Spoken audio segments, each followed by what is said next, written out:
Is an NBC News special report. Here's Lester Holt. We're on the air to update you on a couple of major stories we're working overseas. One taking place right now in Berlin, the investigation into what has occurred at a Christmas market at a plaza in the center of Berlin, where a vehicle, a truck, crashed into a crowd of people at that Christmas shopping area. And you see some of the early video there of some victims being treated and taken away.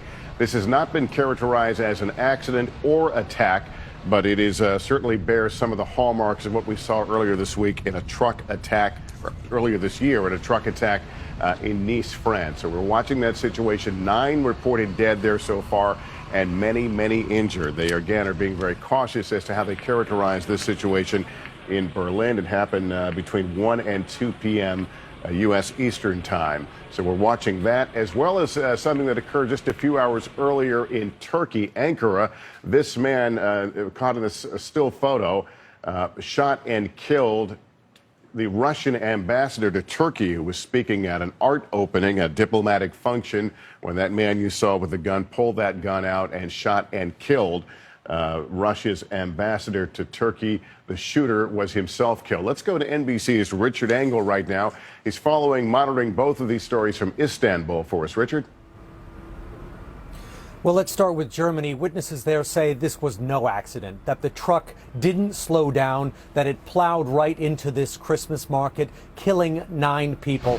Local media are citing police sources saying that their preliminary investigation points to the fact that this was an attack of some sort. The suspected driver of that truck has been taken into custody, according to a police spokesman.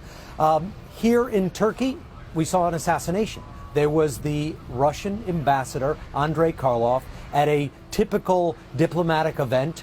He had just started speaking. He was standing in front of a microphone at this art opening, and a man behind him in a suit and tie, dressed as a private security guard. He was, in fact, a police officer, but was off duty, pulled out his pistol and fired at nearly point-blank range, assassinating the ambassador. Vladimir Putin has spoken, given an angry reaction, said this was a terrorist act and that the bandits will feel the difference in Russia's response. After he fired on the ambassador, the gunman, there were journalists assembled in the room, so this all took place in front of cameras, spoke in Turkish, said that this was carried out in response because of Russia's military involvement in Syria. All right, Richard Engel, continue again and monitor both those situations. With regard to what has happened in Berlin, as we said, 9 dead, many, many injured from that truck barreling through that market. We are reminded of back in November, the U.S. State Department issued a Europe travel alert, and one of the things they warned U.S. citizens about was the possibility of attacks in places like open-air Christmas markets. But again, we're still waiting for German officials to characterize what occurred here, whether it was an accident or an attack. We'll have further updates as events warrant. Of course, full coverage on both these stories tonight on NBC Nightly News. For now, I'm Lester Holt in New York. Good day.